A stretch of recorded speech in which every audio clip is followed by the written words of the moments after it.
pushing Allen out of the end zone. Matt Millen coming out to tell Brazil that he didn't like it. Well, this man, an inordinate number of these kinds of post-play events, even for the Raiders. The Raiders' own style of football, which is intimidating and pressure football, they're getting some of it back today from these young upstart Houston Oilers. They don't like it. They're not enjoying it at all. You've got to be very proud if you're an Oiler fan of the way the Oilers have played. But certainly the Raiders' power and energy and strength being felt here. Marcus really didn't mind that so much. And Brazil goes over to pick him up. An unnecessary push there by Brazil, however. So Chris Barr comes in to try to tack on the extra point that would tie the game at 7 is Marcus Allen. What a touchdown maker he has been with the Raiders.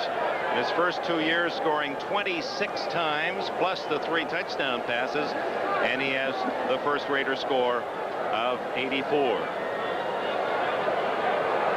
Mark Wilson, the backup quarterback, to hold. He missed it. He hit the upright, and the Oilers still lead 7-6.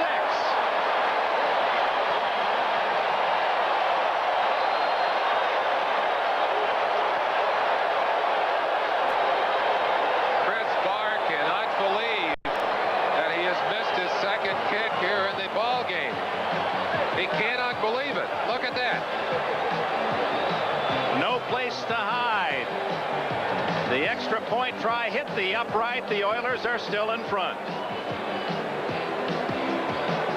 Los Angeles Raiders pulled to within 7-6, but Chris Barr duck hooking that extra point into the upright, and the Oilers still up by 1. Barr's kick, beautiful kick deep to Brown,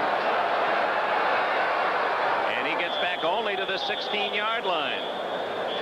And a scramble. Apparently the ball was whistled dead, and it's in Brown's grasp anyway. Timeout, 10 minutes, 11 seconds left in the third quarter. Oilers with a ball and a 7-6 lead. Now, Merlin Olsen, the problem if you're a kicker, you don't get to go out on the next play and knock somebody down. You have to just let it all soak in. Well, not only that, but right now he's hoping that that 1-point miss isn't the difference in this game. He's also missed on a 40-yard field goal try. Houston leads 7-6, first down at the Oilers' 16. And you can see one of the guards pulling Mike Munchak jump the gun. That'll be 5 yards against the Oilers. 10 minutes, 10 seconds left in the third quarter in Houston. 7-6 Oilers. Now to New York. And Oilers 7, Raiders 6, third quarter here in Houston. Moon after the 5-yard penalty at the 11, first and 15. Look at those cornerbacks of the Raiders right up on the line of scrimmage. Earl Campbell, not much, a yard, maybe 2. Matt Millen, 55, along with 93, Greg Townsend. Raiders gone to a 4-man line anticipating the rush, but kept Millen in to play the run. That's one of the things that makes these Raiders so difficult to play against, is that their people are so strong and so physical, both on offense and defense. Millen, a good example, really a lineman playing in that linebacking position and capable of going head-to-head with an Earl Campbell. Millen at 6'2" and somewhere between 250 and 270 was a defensive tackle at Penn State. Moriarty has replaced Campbell.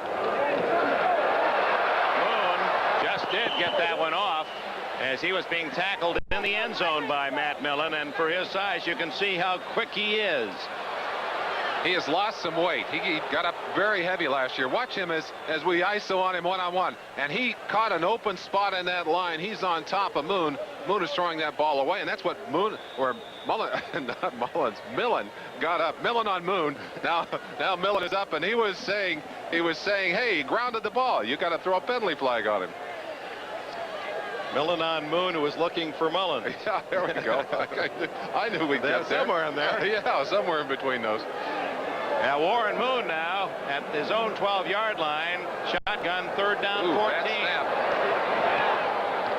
And he drills it incomplete at the 20-yard line as Mike Davis, the strong safety, able to knock it away from Eric Mullins. So the punting team comes on, and the first two possessions of the Oilers in the second half have been disastrous as the Raiders really showing their defensive teeth. That could have been a disaster. That was a low snap. Moon very adroitly picked it up and did get the ball off, although it was not caught. James kicking out of his end zone and is going to be forced to step into the dirt area. The pitcher's mound, I guess, is really, no, that's home plate, isn't it, Dick? Yes, it is. He's going to have to kick it out of the dirt. And Pruitt, a 34-yard return, waits at midfield for the Raiders. Good kick. At the 43. 50. And finally harnessed at the 47-yard line. A 10-yard return for Greg Pruitt.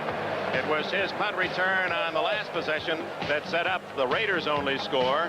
It's 7-6 Houston. 9 minutes left, third quarter.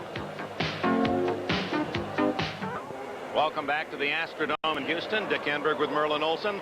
The Oilers scored in the second quarter on a Warren Moon to Mike Holston 10-yard touchdown. Marcus Allen on a 1-yard slash off tackle made it 7-6, but Chris Barr's extra point try hit the upright, and the Oilers maintain a 1-point lead.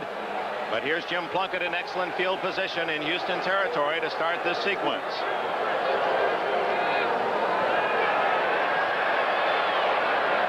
Looking for Christensen, but over his head and too short for Cliff Branch, who is the other Raider downfield. That's certainly one of the areas in which Plunkett and Christensen will suffer jointly. They haven't been able to throw that many passes to each other. Christensen didn't believe that ball was coming to him. Actually slowed down, assuming it was being thrown over his head to Branch. I believe it was thrown to Todd.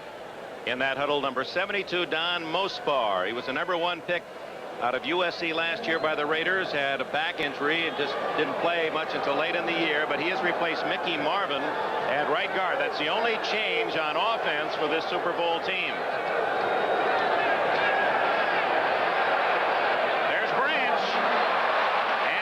Strikes him down at the 24. Cliff Branch. Oh, he just has not aged a bit. His 13th year in the league. He still is lightning quick. Always seems to be open.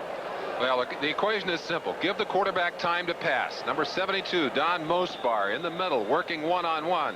Lockup right there, forcing the man outside, and then the pass to Branch. Now they're trying to cover him one-on-one with Willie Tullis. Look how he turned Tullis around.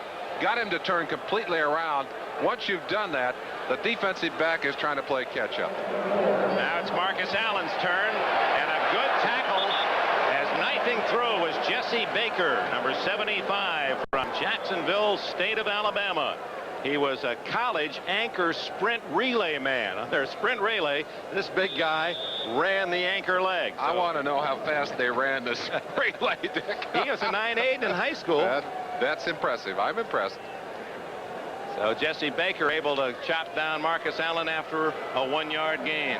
Dalby out of the game. Romano in at center. Apparently, Dalby may have re-injured or reactivated a groin injury that kept him out of the preseason ball games. Plunkett looking deep, has him in open. Marcus Allen, a very tough chance, but that had touchdown written all over it. But Marcus operating down in the dirt of that corner. You know what was interesting about that play? He literally refuses to take his eyes off of that football. As you'll get a chance to see, he's in the dirt area of the field, and it was the field that I think eventually betrayed him. Watch it. He keeps his eyes all the way. His feet go right out from underneath him. I think if that had not happened, he might well have had that football. There's a very impressive graphic on Marcus Allen, the best in the AFC running backs catching the football. He can run it, he can catch it, and you saw today he certainly can throw it. Greg Pruitt has replaced him. It's Hawkins and Pruitt on 3rd and 9. Big play for the Raiders. There's Branch open again, and a first down at the 12-yard line. Tullis made the tackle.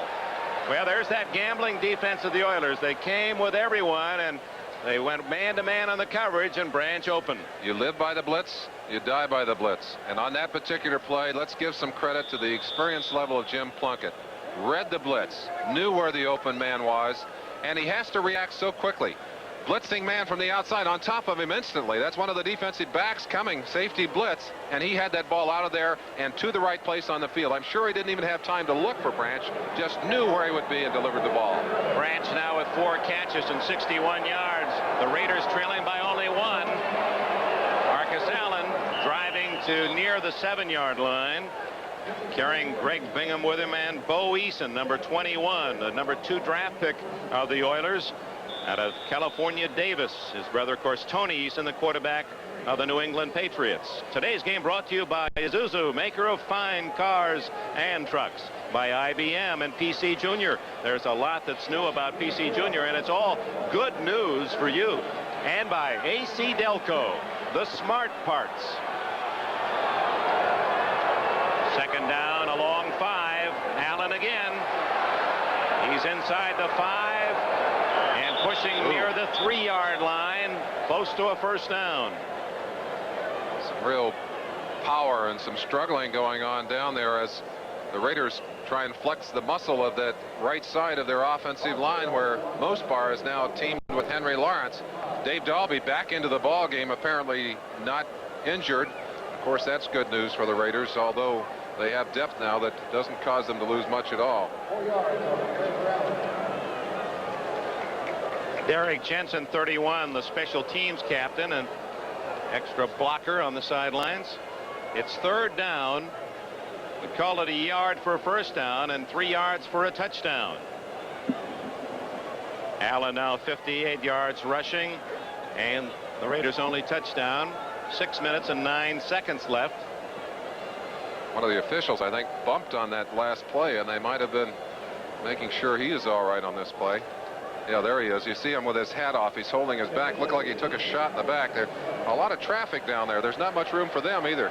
Gordon Wells, the umpire, and of course he's the man that's right looking at the center on offense, and he's in the thick of a lot of action. He's a little woozy. Timeout, 7-6 Houston. And Earl Campbell, as expected, the leading rushers for their respective teams, neither with a brilliant day, but certainly solid contributors to the offense. Allen 11 yards behind the power back of the Oilers and has the Raiders' only touchdown, and he figures to be one of the defensive keys for the Oilers as the Raiders break huddle, 3rd and 1 at the 3-yard line. 6 minutes left, third quarter. So it's 3rd and 1, not 3rd and 3. It's 3 for the touchdown. Frank Hawkins. I don't know if he made it or not. And Oilers saying a fumble, and they have the football. And here's another scramble. And that's Marcus in the fight now. You don't want to get yourself thrown out of a ball game. He and Greg Bingham going at it. Well, that's unusual for Marcus. That really is unusual. Marcus rarely angered to a point, rarely loses his composure. Bingham always rather feisty at the bottom of the stack, but those two are not the two I expected to see in the battle. Those are the two that were bloodied earlier, not necessarily in head-to-head combat, but Bingham with a cut, and so did Allen in the first half. Now they'll have to untangle two things. One, where the ball will be spotted, and two, what the penalty situation is. Personal foul both sides, and it's going to negate. It cancels out. And that's a tough place for an official to be. Two guys going at each other. Now, if one guy just comes up and whacks another guy, you drop the flag on one man. But when both of them are fighting, pretty difficult not to give them both a penalty. We're going to go back and watch Bingham 54 and White 32. There's Allen. Allen swept off his feet. Bingham coming up off the ground. Now let's take a chance. Bingham gets hit by one of his own people, and I think he thought that Marcus was coming after him. May have said something to him. Oh, he got a hold of the face mask. He's lucky he didn't get called for that one. And Bingham was seemed to be in somewhat an innocent position. He didn't know where the pushing and shoving was coming from. Well, he was getting hit from several directions. And they do have the first down. So things worked out well for the Raiders in that exchange, and the Jets have a 2-point lead in Indianapolis in the fourth quarter, and the other late game finds the Cincinnati Bengals taking the lead at Denver 17-13 in the fourth quarter. Dick, that's a tough call for an official, too. You know, this is a game of inches, and that chain is 10 yards long, but those officials are expected to look into that mass of humanity, try and figure out exactly where Frank Hawkins is carrying that ball, and then mark the spot to the exact inch. First and goal, just inside the 2-yard line.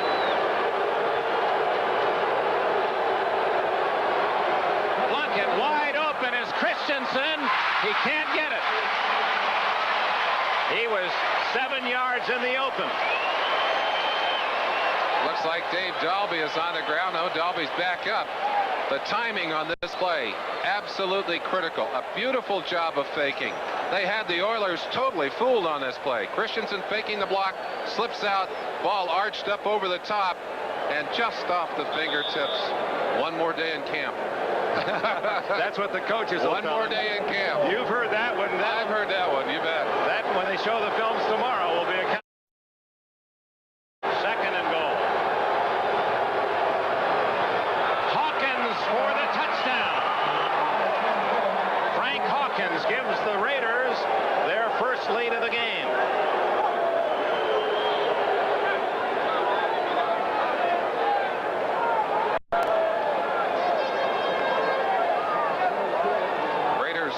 Flexing their muscles. Frank Hawkins, one of the many offensive tools. Marcus Allen, the blocker, and I'm sure everyone expecting Marcus to carry the ball. He's the blocker here, and Hawkins the man who earns the touchdown. Now the ex-Nevada Reno running back, he rushed for over 5,000 yards as his first touchdown of the year. Barrs try for point, and he nails that after hitting the upright on his first. So 5:32 remaining in the third quarter, and the Super Bowl champions have finally scratched their way into the lead. It's 13-7 here in Houston. Dalby, the veteran center, one of only 2 in 25 years to play that position as a starter for the Raiders. The other man's in the Hall of Fame, Jim Otto, and Dalby replaced him. And Dalby, a consistent veteran of now 13 years. Barr skips it down and takes a Raider bounce. And Brown now has to go out of bounds with it at the 6-yard line. So Barr's excellent placement on the kickoffs, plus a tough defense, and that has resulted in Plunkett and the offense getting the ball in good position. The 2 Raider touchdown drives have been 28 yards and 47 yards, and the Oilers are pinched deep when we return. Campbell carrying on second down. Campbell on first down gained about 4 to the 10, and now is out about the 12-yard line and has a first down. So Earl Campbell, back-to-back rushes, gives Warren Moon and the Oiler offense a bit of breathing room. It'll be first down for the Oilers at their 12, trailing 13-7 with 4 minutes and 25 seconds remaining in the third quarter. Kicking game plays such a big role. You start with your back against the goal line. You can't play with the same kind of aggressiveness as when you get good field position. Campbell now with 80 yards rushing today.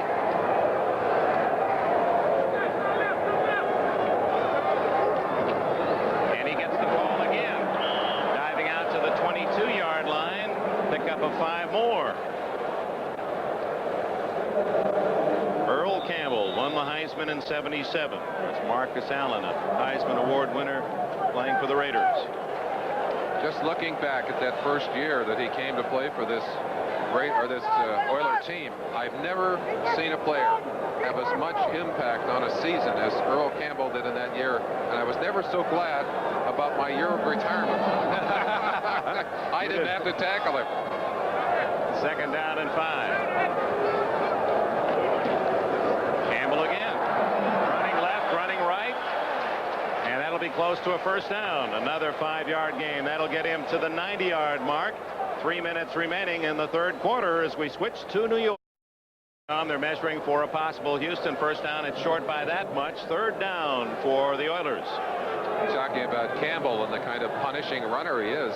I'd asked Matt Millen earlier, I said, you've played against Earl a number of times. Do you have any special memories of playing against Campbell? He says, yeah, he says, last year's game. He said he didn't play in that one. That's special. that makes it special. That was really special. Look at the arms on Millen. You know, he's got a T-shirt on. I saw him in the locker room before the game. Got holes in it, and Monty, here's a championship team. I think by choice he wears that. It's one he probably got in high school. Good luck T-shirt. 3rd and inches as Millen and the Raider defense digs in.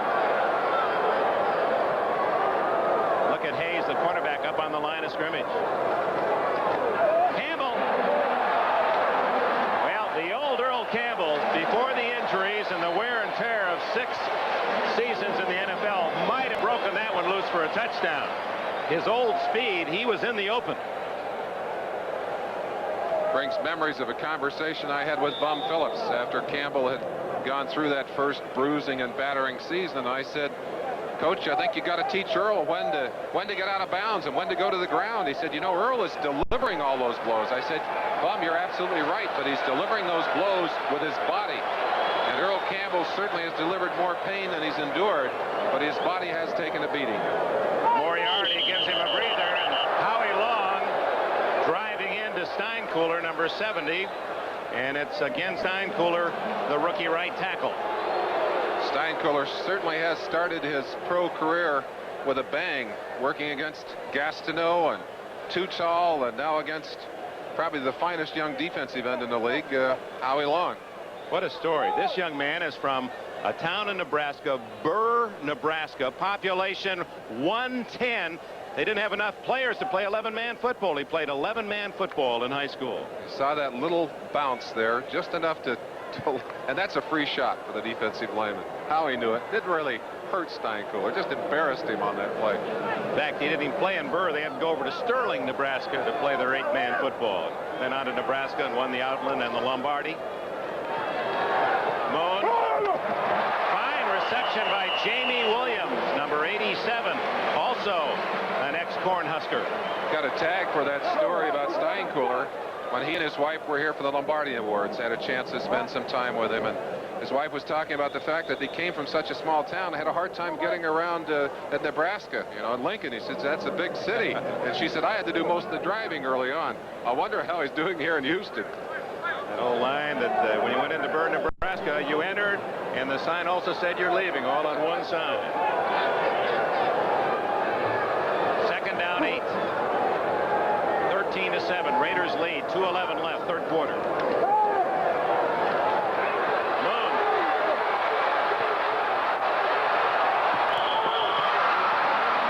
Whistle had blown the play dead. Moon was out of bounds when he threw the ball. Good quarterbacks wait till the last possible second before they unload that football. And Moon driving to the side. That's Holston, who took a shot earlier, and is probably still a little sore from that. But watch Warren Moon. He's going to get some pressure from Greg Townsend, number 93, who is a very fast lineman. Howie Long, both very quick. Right there, throwing the football, and the official said that that right foot was on the line. Let's see if he does kick up the chalk. I think it's a legitimate pass, at least from this angle. Foot was inside clearly, and there's Mike Holston. We'd indicated he'd been banged earlier. He took another shot on that play. Holston, who caught the touchdown pass and was hit hard by Millen in the end zone, trying to recover. It's 13-7 Raiders. We're in Houston, but that game in Denver shows the Broncos now regaining the lead against the Bengals 20-17 with their starting quarterback Elway injured. Gary Kubiak to Clarence Kay, rookie tight end, 8 yards for the touchdown for Denver in the 4th quarter. 3rd down and 18 for Warren Moon out of the shotgun. Underneath the coverage, and Otis McKinney buries Steve Bryant far short of the 1st down at the 30. It'll be 4th and 10. McKinney, one of those outstanding specialists. He's that nickel back that comes in and does an outstanding job. He originally drafted in the 2nd round by the New York Giants in '78. The difficulty of playing these black-shirted Raiders is that when you sit down and look at their film and try and figure out what you're going to do, you look for weaknesses. you scratch your head, and then you say, now what are we going to do? John James, a little better field position as he readies to punt. Threw it back at his own 30. Short kick.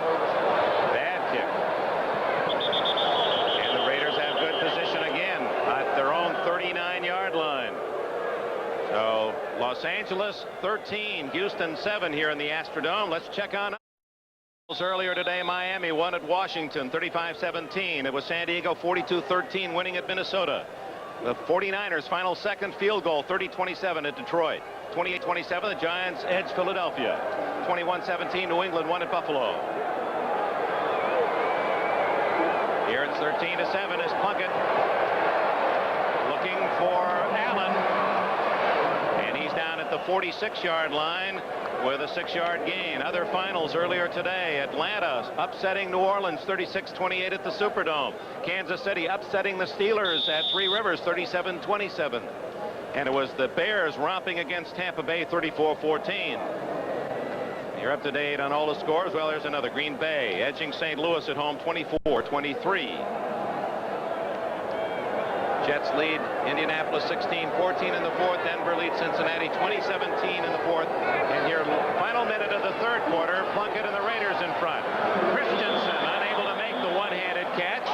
Coverage by Bo Eason, 21, the rookie safety man. That'll bring up 3rd down and 4. Dick, we saw those passes, the deep passes early on from Plunkett falling incomplete. But effectively, they have forced the Raiders to respect the depth of those receivers, and they're finding room underneath now in the second half. And although Plunkett's percentage on completions is not great for the day, it's improving now. And certainly the critical thing is the score on the board and the fact that the Raiders now seem to be controlling the football game. 3rd and 4 for Plunkett at his 46.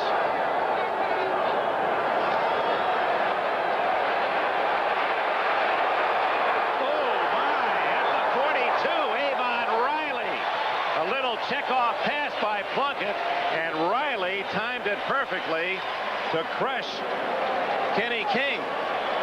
And if you're Kenny King, you might write a note to your quarterback: please do not throw me that pass again.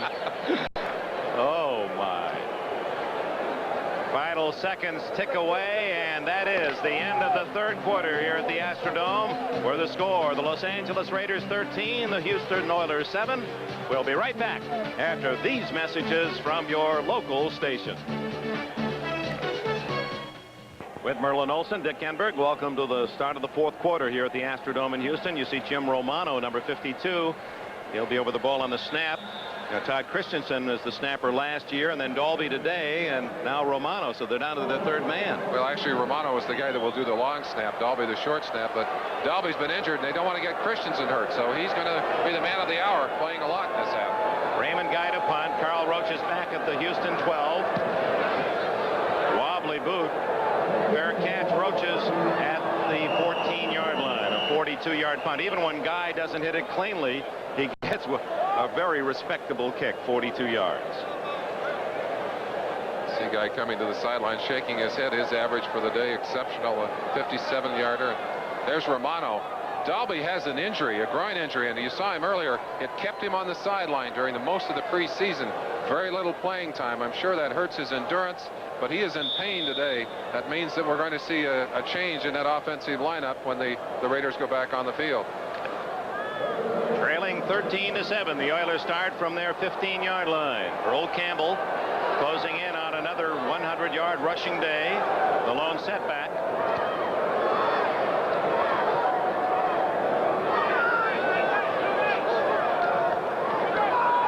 It's a reverse, but it doesn't work because in the backfield is Sean Jones, the number 2 draft pick of the Raiders this year.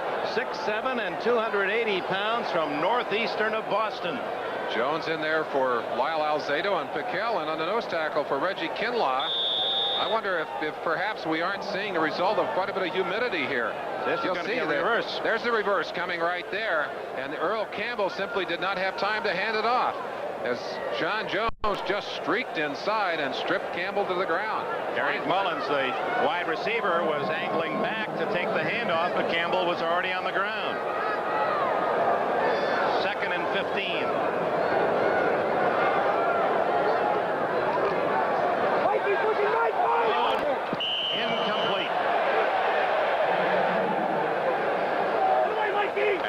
runs down the near sidelines. 3rd and 15. Suddenly, the Oilers are having great difficulty in even buying a first down. The Raiders have been living on excellent field position this entire second half. Talked to Tom Flores about the fire in Moon's eyes right there. Moon was angry at himself, even though he was under pressure from number 75, Howie Long. He felt he should have completed that pass. At the end of that play, clapped himself on the helmet, and he said, I should have had that one. Out of the shotgun, the Oilers are 3 for 11 on 3rd downs. Tipped, and Otis McKinney diving for a possible interception. Tim Smith, the intended receiver, and once again the Oilers don't own the football long and will have to kick it away in difficult field position.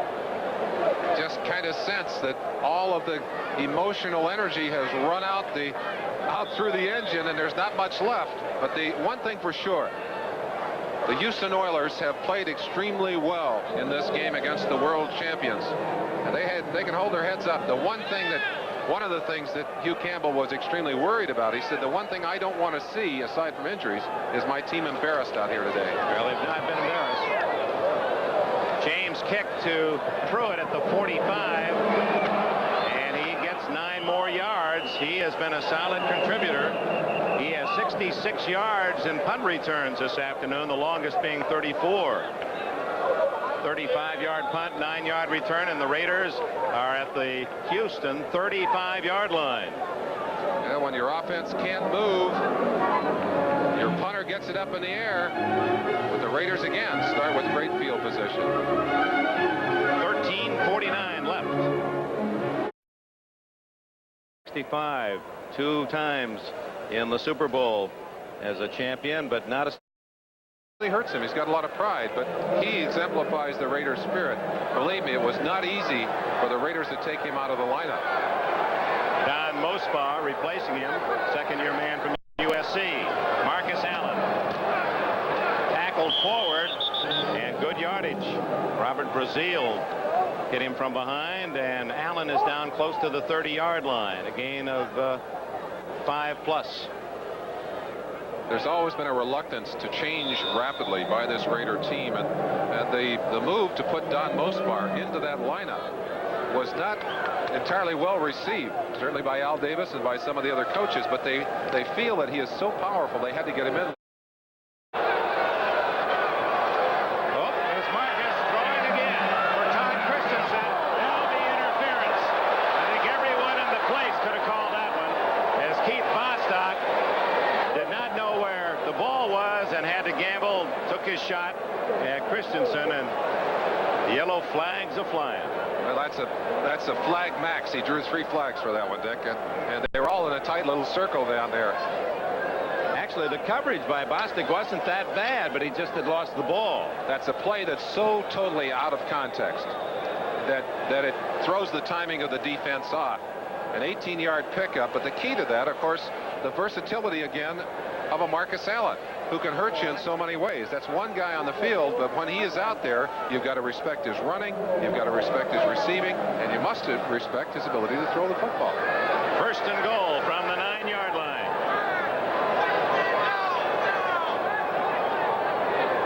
Hawkins and Allen behind. Whoops, that should be motion. And a flag is down. You saw Marcus Allen, and it's Hawkins' turn to say something, and Allen missed the count and took a false step forward and will cost 5. Let's go back and look at that unusual play. Marcus taking the sweep to his left. Now, the thing that makes this unusual is the fact that it's thrown back against the grain. And look again at the tight spiral on that ball. Beautifully thrown. And you see the contact there. Bostock obviously sensing he could not stop the pass, hitting him before the ball arrived. He's a great passer. Hey, can you imagine him as a triple threat quarterback? He would have been a good, the old single wing series. He would have been something. The old wing back.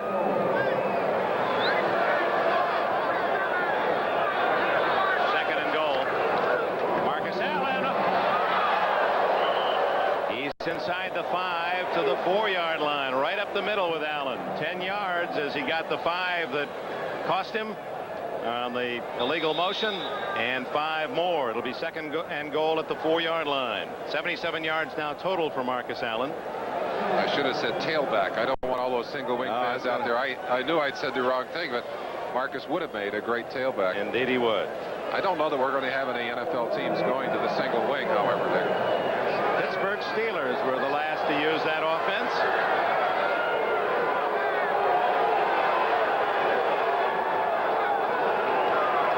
Allen again. Testing the center of the line. Trying to steal the ball are the Oilers unsuccessfully, as Allen is stopped about a yard short of a touchdown. It is 13-7. Raiders leading the Oilers. The Oilers had the advantage at the intermission 7-0 on a Warren Moon to Mike Holston pass, but the second half has been totally dominated by the Raiders. You see the tape and the blood, that coloration on the tape. Marcus cut him on it was cut on the forehead earlier and is obviously bleeding now. The tape to try and close that off, but this is a familiar pattern. The hammering and hammering and hammering by the physically dominant not Oakland anymore, Los Angeles Raiders, and it pays off in the second half. At the 1-yard line, 3rd and goal. Plunkett can run it in. Jim Plunkett did not have to throw. There just wasn't anyone in that area, and he quickly moves into the end zone. Of course, Plunkett early in his career and also at Stanford, an outstanding rushing quarterback. Oh, look at that smile. Look at that smile. That's interesting. That's interesting. I think the quarterback role is the toughest short yardage play in football. And anytime the quarterback comes out there, you've got to respect his ability to pass. Look, he ran right over the defensive back. All right, Jim, hey. So that's 3 one-yard touchdowns for the Raiders today. Allen, Hawkins, and now Plunkett. And now the snap missed by Barr in the emergency play into the end zone and intercepted by Bo Eason. So the Raiders have not been able to execute the extra point well. They've made only 1 of 3, and the score is 19-7. This is the kind of thing you rehearse often in practice. People know what they're supposed to do. You see Mark Wilson going out for a pass there. Others will be blocking. But it just doesn't quite work as it did on paper. There's Marcus Allen when we need him. 19-7 the score. Only 5 plays to go the short distance, 36 yards. Plunkett a 1-yard roll. No extra point, bad snap. It's 19-7 Raiders as Barr will kick it off. Roaches and Brown deep. Right down the middle it goes to Brown at the 3. No, it is not Brown. Patrick Allen gets a turn, and he's out across the 25-yard line to the 26. Patrick Allen, a 4th-round draft pick from Utah State on the return. All right, Nagy in there. Jim Plunkett on the sideline watching that last play, looking at a new quarterback on the field, Chris Barr. He said, hey, I got enough competition at quarterback already. Oh, well, Chris wasn't able to do too well. And, of course, one of the reasons for that problem, Dave Dalby, usually the center on those plays, with the injury, not in there to snap the ball. And Romano's snap was high, but the Raiders, Super Bowl champs, have now extended their lead. I'd like to welcome those viewers that have just joined us. The Los Angeles Raiders leading the Oilers here in Houston 19-7. We invite you to stay with us. The special edition Summer Sunday USA Iacocca, an American profile, will be seen immediately following the conclusion of football coverage over many of these stations. So please stay with us, except for those of you in the Mountain Pacific time zone stations. You'll be able to see that Summer Sunday USA special at its regular time. Well, there's somebody special on the sidelines for the Los Angeles Raiders, Marcus Allen.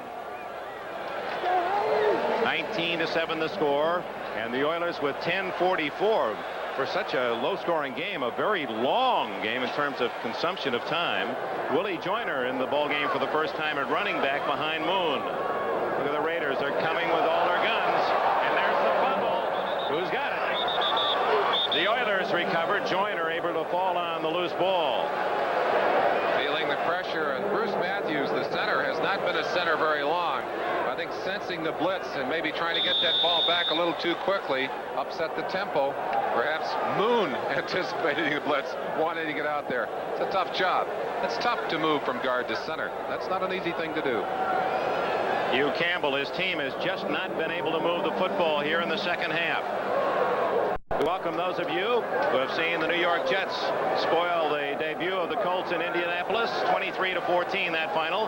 Here it's 19-7, the Raiders leading the Houston Oilers. Willie Joyner. And the rookie back from Maryland is out to the 27-yard line. Bring up about 3rd down and 8. The key to this second half, the scoring drives of the Raiders. Look at the field position they've had. Only 28 yards to score to make it 7-6. 47 yards to go ahead 13-7. And finally a 36-yard drive to lead 19-7. They missed a couple of extra points, but the Oilers have been pinned deep, and the Raiders have gotten excellent field position on every possession. Well, and the shift in the momentum after the halftime really significant on both sides of the line of scrimmage. Out of the shotgun, Moon. Going for Holston. And a fine defensive play by Lester Hayes. He made it very difficult for Holston. And Hayes grabbing at that left ankle. I think he's just tired. It is humid. Even though we're indoors, it is extremely humid and quite hot. Actually, we're fortunate it was much hotter yesterday. And they have selected to go head-to-head with Hayes. They've left Mike Haynes alone. They have tested Hayes. He has been able to come up with big plays, but has been, well, it's been touch and go. You know, he has often left enough room for a ball to drop in there. They haven't caught many on him during the day, however. John James, who has become the second punter in NFL history to kick more than 1,000 times in that role. And fumble by Cook. And who has it? The Raiders able to fall on it as James Davis, 45, back there to block, was able to outfight the onrushing white shirts. And the Raiders will begin at the 25-yard line after a 48-yard punt. Well, it's football today, but Friday night, the Cubs and the Mets crash head-on. Here's a baseball preview. Our colleagues Don Criqui and Bob Trumpy had a good one out at Mile High Stadium. Denver Broncos winning 20-17. Gary Kubiak off the bench for the injured John Elway, to Clarence Kay for the winning score in the 4th quarter. Here in Houston at the Astrodome, the Los Angeles Raiders, trailing 7-0 at the half, have scored 3 touchdowns, missed a couple of extra points, and are in command 19-7. And in the trenches, and that was the defensive line you saw there, Earl Leggett among them. Their coach, they've been working very hard controlling the trenches in the second half. Welcome those of you who have just seen the Denver Broncos rally in the 4th quarter to beat the Cincinnati Bengals 20-17 here in the Astrodome.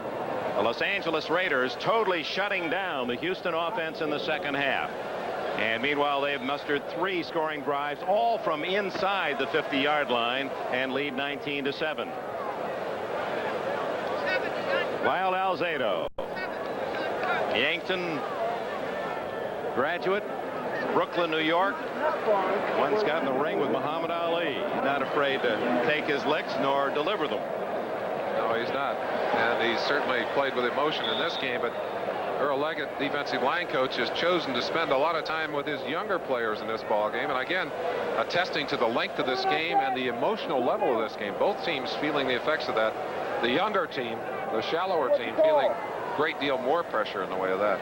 Rookie Sean Jones and the Raiders really like this young man, another of the big, young, fast defensive linemen on the Raider roster. They are very deep. Just under 9 minutes left, 19-7 the score. Plunkett dumping it off to Marcus Allen, and he's tackled at the 26-yard line. Brian Socha, 72, trying to steal the ball, but the whistle had sounded. Number 72, Don Mospar, out there to try and convoy and do some blocking for Allen.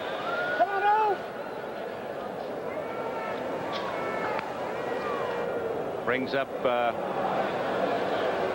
second down for the Raiders at the 26-yard line as they got back the 5 yards that they had just been penalized.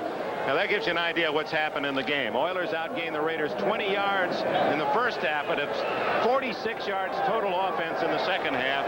Raider defense has been outstanding.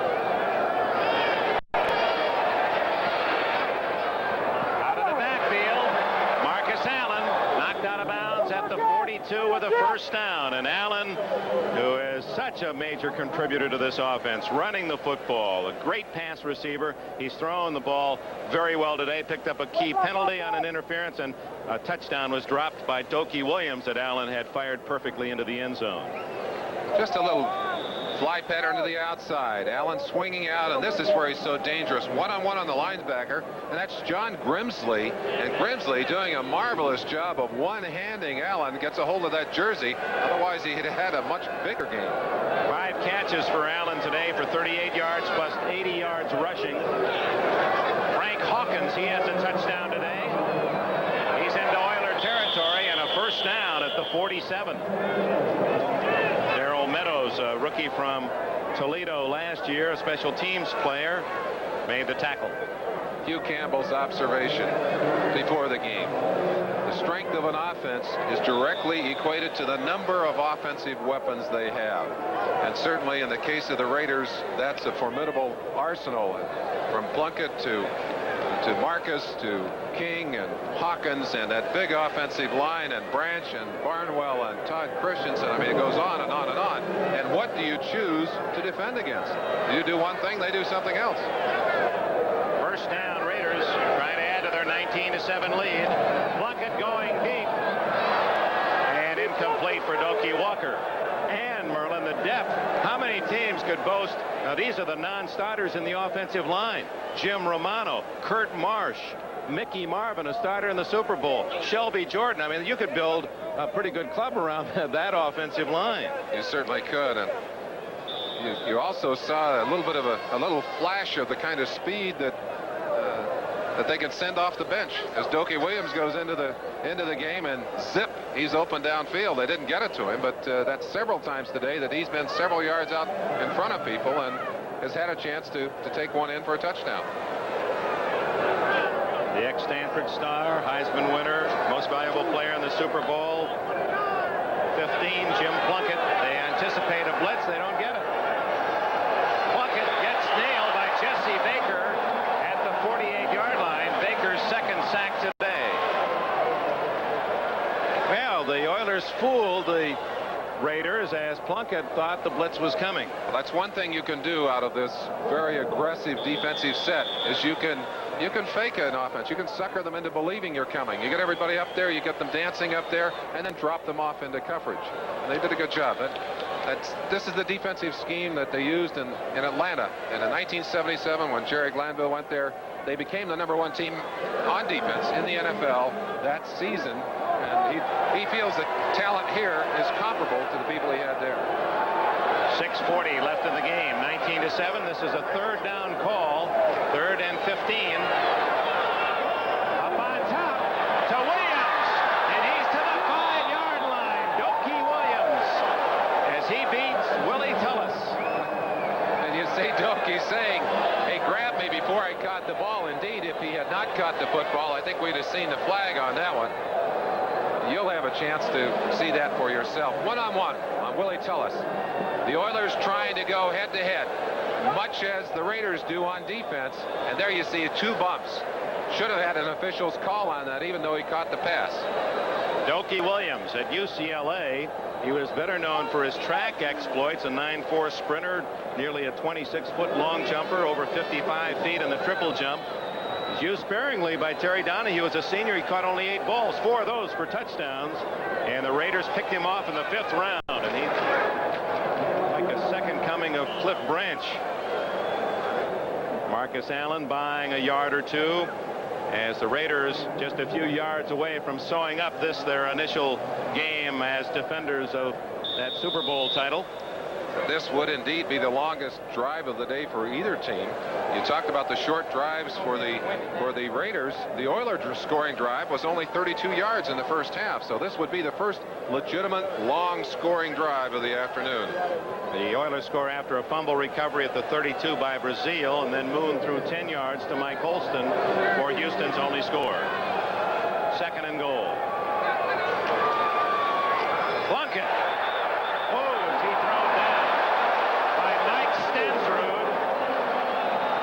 The body slam, and Plunkett lucky to get up in one piece. It It's nice to see players like Stensrud, who had trouble holding his weight down, I think really motivated by Hugh Campbell and this new staff.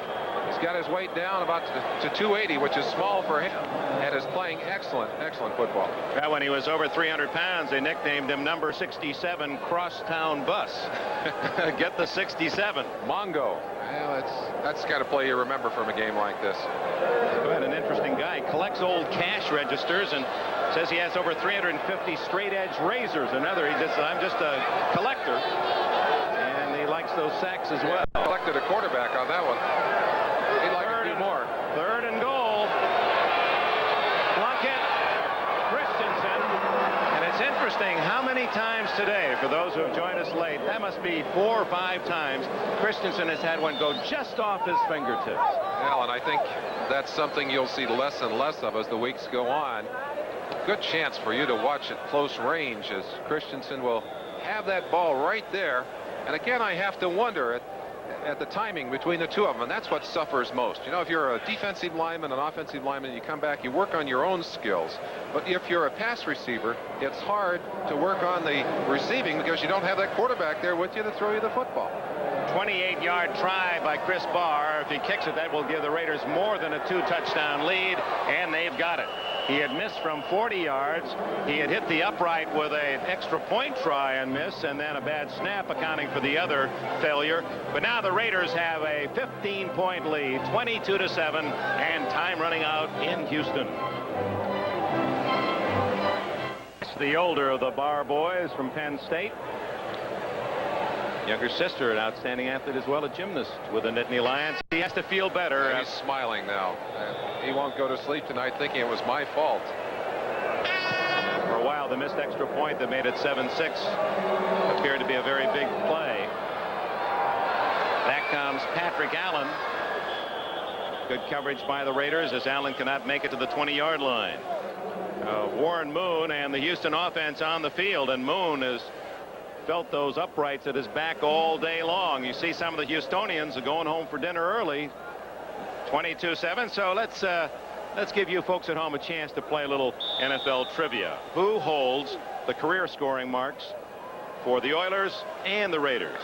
Think about it. They're both 25 years old. This is the anniversary year. Who's the leading scorer for these two teams in their history? Can give you a quiet. No, it's not Sam Leader. A quiet hint. 25 is an important number in the answer as well. Oh, see, now you're almost giving it away. Oh no, I have it. Warren Moon like to get something going here. And oh, look who's almost invited to the party. Lester Hayes looking for a touchdown. He had read it well, and he's hands, how can you deceive me? Of course, he's a Houston native and would love very much to do something special here in the Dome today. Lester's feeling a lot better. He's strutting a little bit. Would love to have had a little stick-em. He's had trouble hanging onto the football, and I wonder how much of confidence is in the mind. You know, Lester's an incredible athlete, but when he had the stick-em on his hands, he could catch just about everything. They took it away from him. He's had trouble hanging on to some of those passes he should have caught. 2nd down and 10 for Moon. Dressel in motion. Moon showing his strength to stay on his feet. And then he throws it incomplete. A flag down. They're going to call him for intentionally grounding the ball, or maybe a penalty against the Raiders for a late hit. We've got a Raider on the field, Dick. 93, Greg Townsend, the defensive end from Texas Christian University, second-year man. Official right on top of that play, feeling that Moon had deliberately grounded that ball to avoid the sack, and indeed he did. He just didn't do a good enough job of acting, and that, again, going back to something that Hugh Campbell said and asking him what's the worst thing that can happen to you today, he said we don't want the injuries. And of course, there's an injury that would certainly hurt this defense for the Raiders. You saw Heberling, the referee, indicate with that last signal also loss of down. It's 22-7 here. Pettit race still very hot here in early September. Greg Townsend is okay. I think he was involved in that collision with Moon. Surprisingly, Moon stayed on his feet, and then rolling out and picked up the penalty for grounding the ball and loss of down. So the Oilers inside the 5-yard line, and Moon in his own end zone in the shotgun. He's been looking at that big expanse of green all afternoon. Second half statistics are really negative for the Oilers. He drills that one to Tim Smith, who caught 83 last year, and another penalty. Flag is down. If that penalty is called in the end zone, well, let's give the officials a chance to. Well, you're about to say, if it's against the Oilers in the end zone for holding, that's a safety. That's right, and that's what it is. That's what it is. Yeah. Safety, 2 more points for the Raiders, and the Oilers will have to kick it from the 20-yard line. The penalty for being caught holding in this case.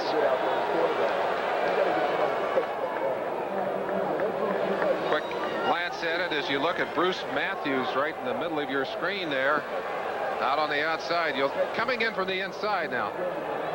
Well, official right there, yes, looking right at Bruce Matthews, and through the that's Wells, who was dusted earlier in this ball game. He's still hanging in there. David Carter, 58, was also in on the pinch of the Raider defender. 24-7 the score now reads. So that kind of cleans up the score, doesn't it, after those two missed extra points. Yes. Yeah, that's a score we've seen many times, but not arrived at by the ordinary 3 touchdowns and a field goal. The Oilers had the second fewest penalties called against them in the American Conference last year, only 84. Of course, Miami perennially the leader in that regard, but not today. 10 penalties, 120 yards, a safety. Reflects the youth of this Houston team, but there's some good things too, and Hugh Campbell will emphasize those. But the second half, it's been a shutdown operation by the Raider defense. They came in and bought the lot and the house and the barn, the whole works. Campbell has not been able to see any offense generated. That's a turnaround. In the last 2 weeks, their opponents had come from behind in preseason to win. James with the free kick from the 20. Clee Montgomery and Greg Pruitt are back at the 30.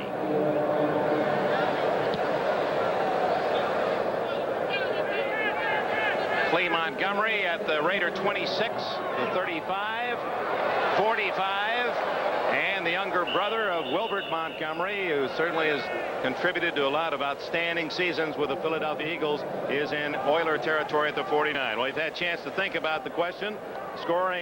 Individual scoring leader, all-time Oilers and the Raiders. Well, by George, we have the answer. Oh, you looked it up. And there he is, George Blanda, for both teams with the Oilers, 596 and 863 points with the Raiders.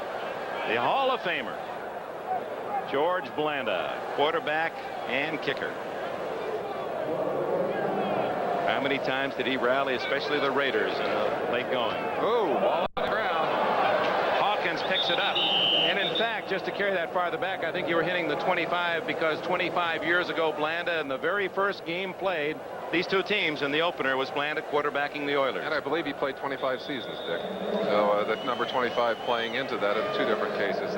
You look at that jaw and that rugged face, and certainly he left a lot of pleasant memories for fans here in Houston as well as in Oakland.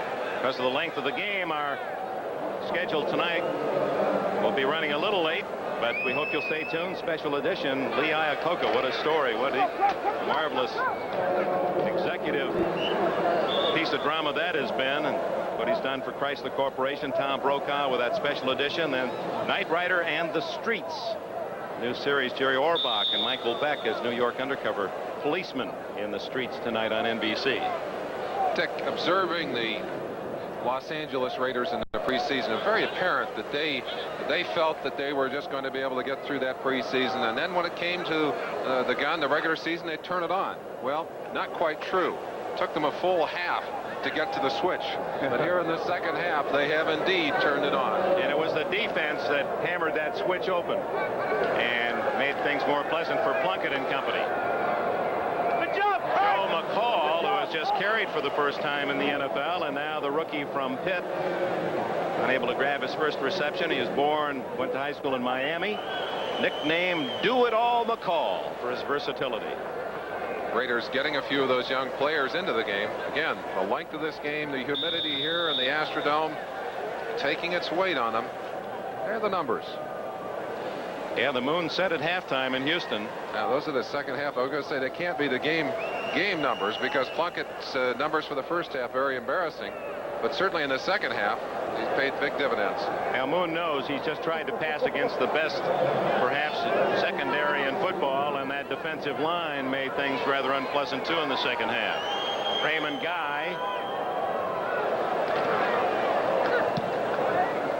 aiming one deep to Roaches and into the end zone on the touchback, and it comes with 1:57 remaining in the game. So there is the 2-minute warning. 52 yards on the kick, but only 32 net. Again, this year we're going to be treated to some of the most exciting finales from NFL history. They're called fantastic finishes. Here's one. Wind it down here in the Astrodome. The Super Bowl champion Raiders in front 24-7. We want to remind you that Super Sunday special on Lee Iacocca will be joined in progress with Knight Rider at its usual time, 8 o'clock Eastern Standard Time. And of course, those of you Rocky Mountain and Western time zones will see the Sunday evening programming at its usual time. Final chance for Warren Moon and the Oilers from the 20-yard line. Moon, no offense in the second half. He's able to drill that one to his tight end, Chris Dressel, the H-back. A gain of about 10, and that almost equals his total offense of this half. Well, let's go back. We said at the start, Merlin, the Raiders, Super Bowl champions, the team to beat again this year. What's your feelings now after game one? Well, they certainly haven't been world beaters in this game, but they didn't have to be. And they started slowly, but in the second half, they've shown us the same kind of dominant forces that they were able to get through the season with last year. I haven't seen anything today to convince me that they'll be anything other than champions this year. We have the mark of a good team to win on a so-so day. This wasn't the best of the Raiders, but they still are going to win it convincingly. Moon in trouble again, and the play whistle dead. The sack will go to young Bill Pickel, the 260-pounder out of Rutgers. And for the Oilers, young, enthusiastic. They played with emotion the first half. A new quarterback, a new coach. Well, we made it a David and Goliath story, and David didn't win the battle today, but I think made some believers. It's not going to be a turnaround that will take place in a week. But Coach Campbell, his staff, and a group of very young players, we said it earlier, they've got 33 guys with 3 years or less in the NFL. They have impressed me with their enthusiasm, their energy, and their talent. I think they're going to be a force in the future. Second down for Moon. Down the middle and complete. Tim Smith, who knows how to get open, and that'll be a first down out at the 43 and time called, a 20-yard gain. Today's game has been brought to you by Ford and your Ford dealer. Have you driven a Ford lately? By McDonald's. It's a good time for the great taste of McDonald's. And by Federal Express Zap Mail. An exact copy delivered door to door in just 2 hours. 1 minute, 12 seconds left here in Houston. Let's check on things in the late Sunday night of this Labor Day weekend. Thank you, Bob Costas. Great job on NFL 84. We're looking forward to your pre-games all season long. First down for the Oilers at their 44. And Moon, Harris by Millen. And they will not call that grounding the ball. There was a white jersey close enough. Let's run down all the scores for you. Kansas City beat Pittsburgh 37-27. New England over Buffalo 21-17. Chicago 34, Tampa 14. Denver won 2017 over Cincinnati. The Jets won at Indianapolis 23-14. Atlanta upset New Orleans 36-28. Miami big at Washington 35-17. Giants edged the Philadelphia Eagles 28-27. Green Bay nipped St. Louis 24-23. The 49ers 30, Detroit 27, and San Diego walloped Minnesota 42-13. Those are all final scores. We're down to 107 left here in the Astrodome. The Raiders leading Houston 24-7. Tim Smith, a intended receiver for Moon. We talked about a lot of the stories of the day. Certainly this young man, Warren Moon, one of those stories. And I'm not sure that this is the kind of debut he wanted into the NFL, but he certainly has been tested today against an outstanding defense, an outstanding opponent. He's shown us flashes of the kind of quarterbacking that brought so many titles to his Edmonton Eskimo team, and I believe he's going to be a great quarterback here in the NFL. The same things that made him do his magic for the Eskimos, I think will allow him to pull it off down here, Dick. Yeah, Joe Theismann made the transition, and it took a while for him, but now one of the true stars in the National Football League. Moon rifling it deep and caught his first catch today. Mike McCloskey, the tight end from Penn State, at the 5-yard line, and with ease Moon threw that one 60 yards. Well, that's one you go put down in your scrapbook, but not necessarily the prettiest pass in the world, in the sense that you got two receivers on top of each other. Doesn't matter though, it's complete. 3 defenders, 2 receivers, completion, and the Oilers have a chance to put a few points on the board before we wrap this one into history. 46 seconds left. McCloskey with a catch, 51-yard play, and Moon was close to 60 yards away, and on the run against his throwing arm, he delivered that pass. He is strong and fast and a smart quarterback. He's handled himself well with his teammates here. He said, I have to earn their respect. Well, he'll do that over the season, and I think it's going to be a big star in the NFL. Yeah, there are a lot of NFL teams that are kicking themselves on this day. 334 picks were made in the '78 draft, and Moon was not one of them. Well, he took a chance. So, well, there's a reason for that. He'd signed a contract already, Dick, and they realized that he was gone, but still probably should have taken him to have the rights. Just to have late the round pick. Yeah. Well, some of the fans from Edmonton, as you saw, are here to cheer for their former star. A lot of you folks up in Canada watching are rooting for Warren Moon to succeed. He's a fine young man. Over the middle and a touchdown. McCloskey, the man who caught the long pass, gets the score. Yeah, that'll make it a cosmetic touchdown for Moon, and the Oilers said no 2-pointer on this one. Oh, there's a penalty flag. Only kidding, Warren. Up in the CFL, they might have gone for the 2. You certainly have to. You climb inside of the heads of the coaching staff of these Oilers. The most important thing for them today, realistically, I don't think they expected their team to win. They wanted to win. They had the confidence that there was a chance that they could win. They certainly played that way in the first half. But realistically, they wanted to come out and not embarrass themselves, show the kind of football that will keep them on keel, making progress into the season.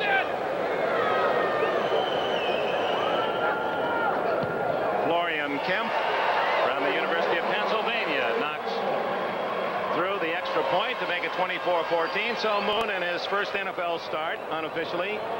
Ross Schneiderman, our statistician, has him 12 completions in 30 attempts, 200 yards, and 2 touchdowns for Warren Moon. And we really didn't get a chance to appreciate his running talent as well. And I think when the Indianapolis Colts come in here for the game next Sunday, that they might be ready for Moon's versatility, because he's a solid runner as well. Executive producer of NFL Football on NBC is Michael Weisman. Coordinating producer Ted Nathanson. Game today was produced by Larry Cirillo and directed by Ted Nathanson. Thank you, ladies and gentlemen. Great coverage, starting with NFL 84 right on through this doubleheader day on NBC.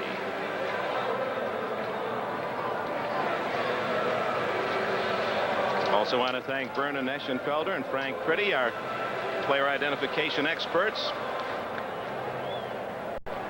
Sam Liederkrantz assisting Russ Schneiderman with the statistics.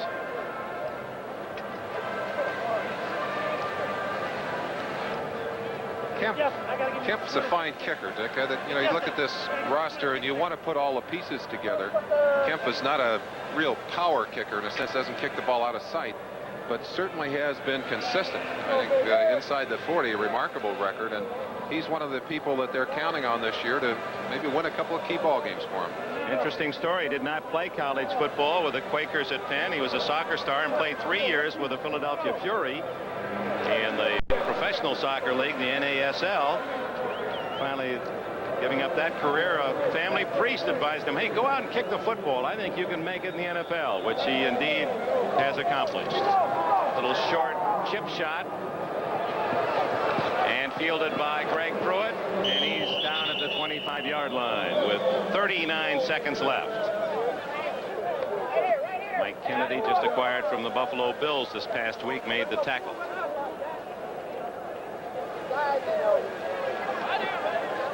So for whatever reason, this game extremely long in duration. All the other first games tucked away in the scorebook. And some interesting upsets. Well, could it be a new America's team? We might have to put some white hats on these guys. Never will happen. I'm afraid not. Silver, yes, but the black and silver, that's part of the charisma of this Raider team. And now it'll all be marked after the 30, and it's all academic now. That was the final play of the game. And the Los Angeles Raiders, the Super Bowl champions, open with a 24-14 win. The defense certainly keyed the victory for the Raiders. They just stopped Houston cold in the second half, gave the offense great field position.